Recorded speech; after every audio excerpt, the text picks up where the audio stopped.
Alright, welcome back, guys. So it is May 24th, and haven't done anything since we got it running. But today, I think we're going to get that old distributor out, get the new one in. I bought some new fuel line. Kind of come over here. New fuel line, just unscrew this puppy. Come on. Because just that's to the carb, and from under there you can't really see, but it was all cracked and leaking and all that. So got a new fuel line and an inline fuel filter. So anyways, without further ado, let's go ahead and get started. Alright guys, just a quick comparison. Here's the old one, if it'll focus. There we go. Super cracked. Let's put it in the sun because I can't see. So super cracked. I mean, there's a big gouge out of it.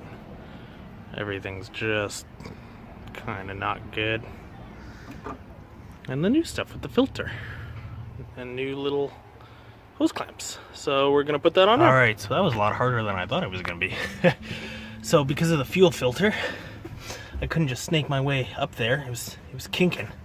So I had to do a little loop-de-loop, but should be fine. So that's all in and secured down. I forgot my keys, so can't roll the engine over.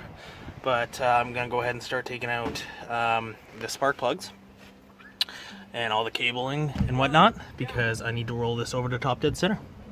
So I'm gonna go ahead and get started on that. All right, guys. So we kind of got distracted here. I'm going to pump out my brake fluid. It's got some flakes in it, and it's pretty nasty. So I don't want it to clog my brake line. So I went ahead, took the rubber out. Here's the cap.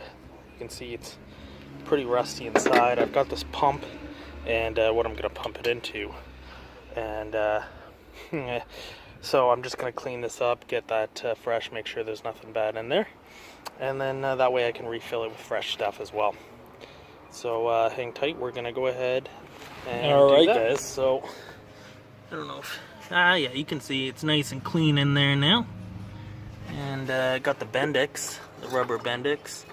That's all clean, and even in there I cleaned up pretty decent as best I could. And here's the old chunky fluid. I don't know if you can see any chunks in there, but man, like that's old. Well, I mean, it's been sitting since the 90s, so she doesn't taste too good. When I first pulled out my pump over there, the out valve was loose, so it wasn't pressurizing. So I thought, I'll just do the old slurp trip. Yeah, it doesn't work. Made my mouth go numb. Doesn't taste good. But I'm just gonna lightly put this back for tonight, and I'm probably gonna take the rest of the spark plugs out, and then call it a night. And then next time we'll work on getting that distributor out. Welcome back. So just a super quick little update for you. I installed the mirror. It's not the factory mirror. This is the mirror that came with the car. You can see there's a little corrosion there. But the big difference is, hold on, there's a little bit of a length difference.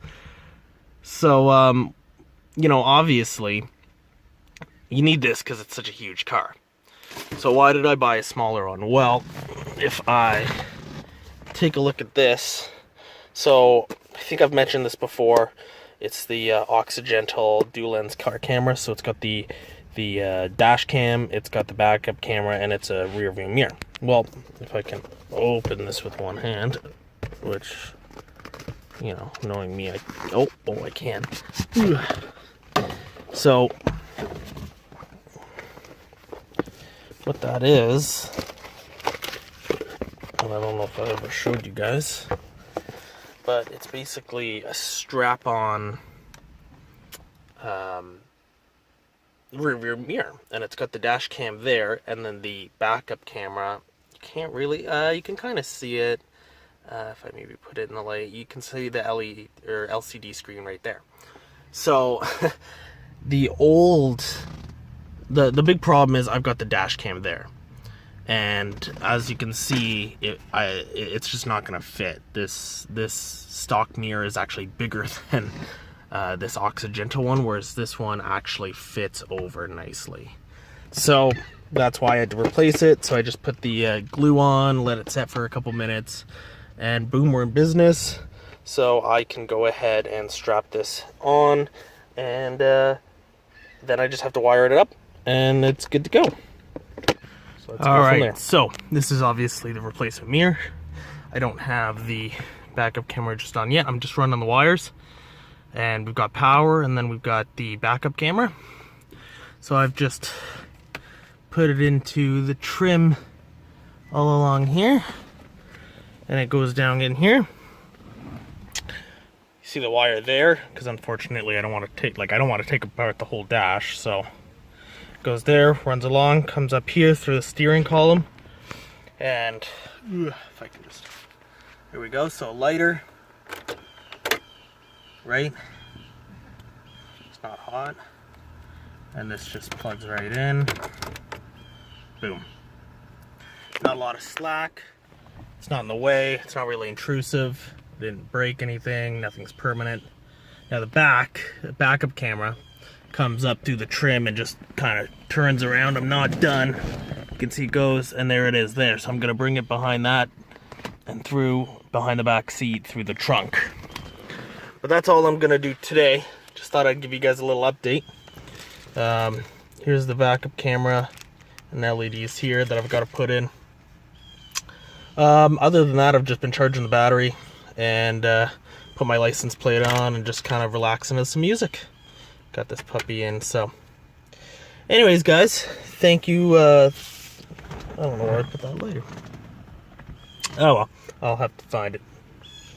A big car, got big cracks to lose stuff in. Huh. Anyways, guys, thanks so much for watching, and until next time, enjoy your bacon.